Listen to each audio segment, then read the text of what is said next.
Hey guys, welcome to the Liberal Hive Mind, a channel solely focused on exposing the abundant hypocrisy of the left.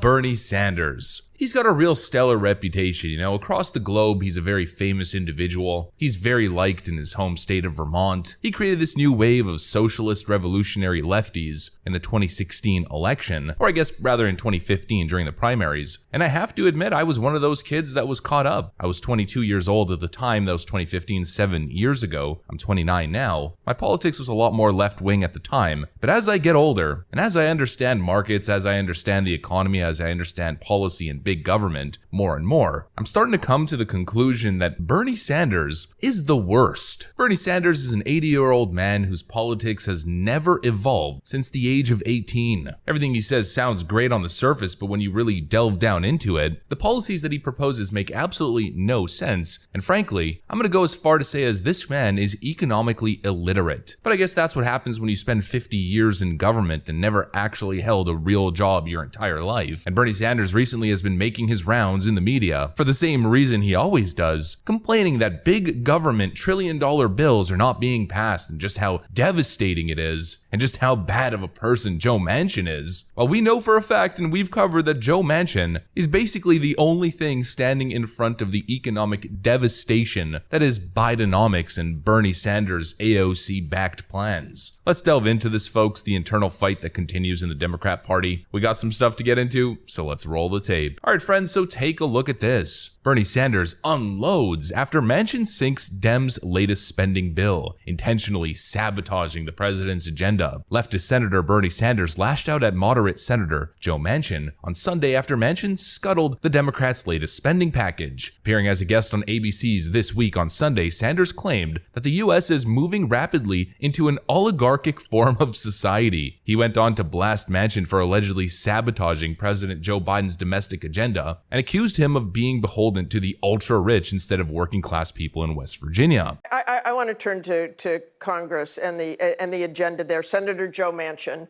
of course, abruptly pulled the plug this week on the Democrats' No, Martha, plans he didn't to abruptly. pass. Martha, Okay, okay. He abruptly on Friday He didn't did abruptly that. do anything. He was has negotiating sabotaged for a while. the president's agenda. No. Look, if you check the record 6 months ago, I made it clear that you have people like Manchin, Sinema to a lesser degree, who are intentionally sabotaging the president's agenda, what the American people want, what a majority of us in the Democratic caucus want. Nothing new about this.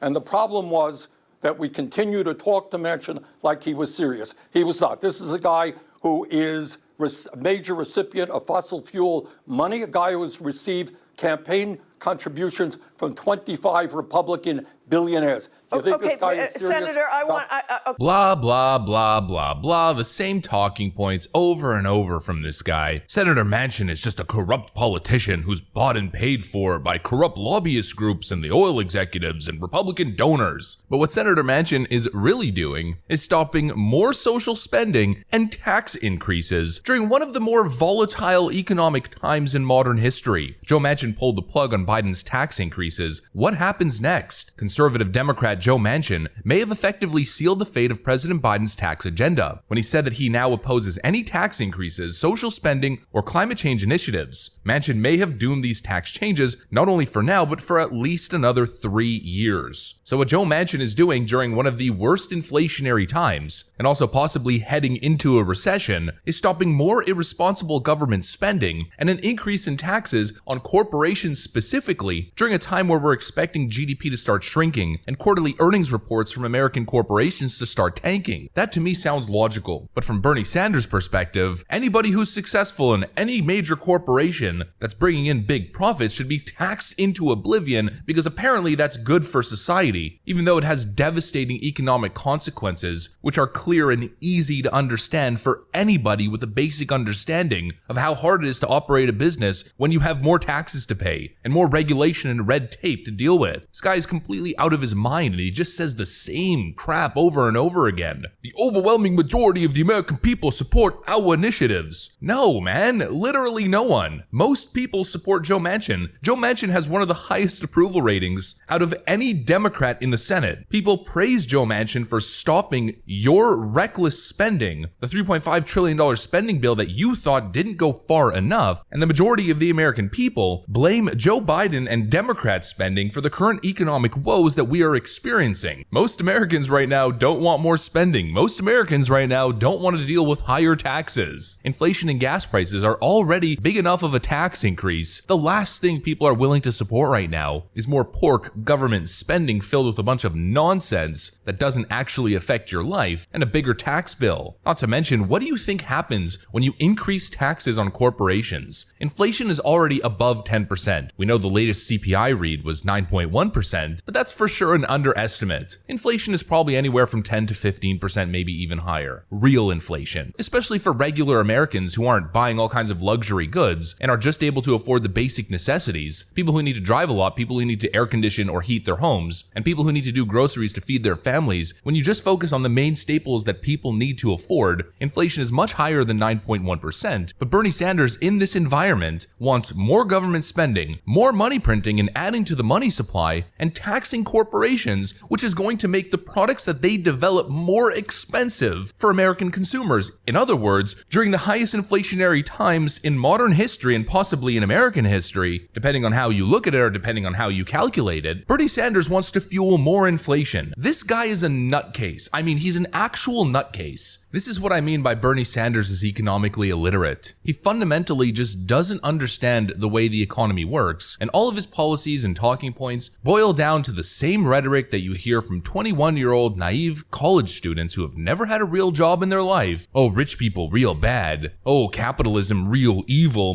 profits. And the solution is always more government spending, more government involvement, and higher taxes. And how ironic it is, Bernie Sanders claiming that the United States is on its way to oligarchy. I assume he means that in terms of corporations. But the one thing that leads to corporate oligarchies is big government regulation and government involvement. Subsidies. Major corporations who get better deals. Major corporations who get money from the government. Major corporations who have the money to deal with red tape and regulations, while small businesses suffer. Bernie Sanders' policies are exactly what lead to oligarchy. Not to mention, he keeps talking about universal health care, which is the definition of government oligarchy, government monopoly, where his proposal and his plan would be to literally shut down the private sector. This guy is a nutcase. And most of the time, the talking points don't actually line up with reality. During that same interview, Bernie Sanders also said this. Truth of the matter is, if you're looking at the outrageously high cost of gas at the pumps right now, one of the things we've got to look at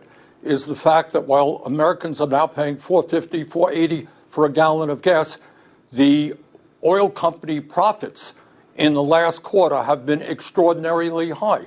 And I happen to believe that we've got to tell the oil companies to stop ripping off the American people, and if they don't, we should impose a windfall profits tax on them. Now you see exactly what I'm talking about, the perfect trend, right? Oh, my rich people, my evil capitalism, my record profits. They need to be taxed into oblivion is immediately where he goes. But if you actually look at the data, this is such a garbage talking point that we keep seeing from the left. That actually the reason gas prices are increasing is because of corrupt capitalism. But really, it's a disingenuous talking point. Oil is priced based on a global market. US companies are merely following the price of a barrel of oil. Not to mention, are they seeing record profits? Yeah, but it's not that much of a difference from what we were seeing back in 2018. Here's a chart from Chevron specifically, quarterly reports over the last 5 years. It's an increase in revenue of $28 billion from the previous high in 2018 for the first quarter of 2022. But Democrats started with this talking point in late 2021. Profits back then were actually lower than they were back in 2018. But they kept saying the same thing, that oil companies had tripled or quadrupled their profits. Yeah, from 2020 during the pandemic when economies were shut down across the globe, and oil companies saw negative revenue growth by massive percentages. In mid-2020, year-over-year quarterly growth of negative 65%, followed by 32% and then 30%. They were getting crushed. So yeah, obviously, they're making record profits in relation to when nobody was consuming oil, or using oil. Saying consuming oil almost suggests ingesting it, but you guys get the point. Companies weren't producing goods, they weren't using oil for energy. Businesses were shut down, people weren't driving, and so obviously oil companies are seeing record growth, but it's wildly overstated and it's a disingenuous talking point. And if you look at growth from peak back in 2018, it's really not that significant considering how much money and how much the economy has grown since then throughout the bull market from 2019 to 2021. And that's even considering record-breaking oil prices because of global instability. These far lefties are like toddlers. They're children who never grow up, who do nothing but complain, who have a totally naive understanding of the world, frankly just a misunderstanding of the world and basic economic facts. And I guess the point that I'm trying to make is when I was 22 years old with no life experience, never had paid any real tax bill in my entire life, never owned or operated a business, never had a real job, it was very easy for me to just absorb these talking points and regurgitate them, the 1%. Once you grow up a little bit and once you have a basic understanding of finance, markets, and the economy, once you see the hypocrisy and once you see how ignorant these far lefties are, you can never go back and you can never unsee it. These people should not be leading you. That's what I got for you guys though. Of course, if you enjoyed the video, leave a like. Thanks for watching, and I'll see you on the next one.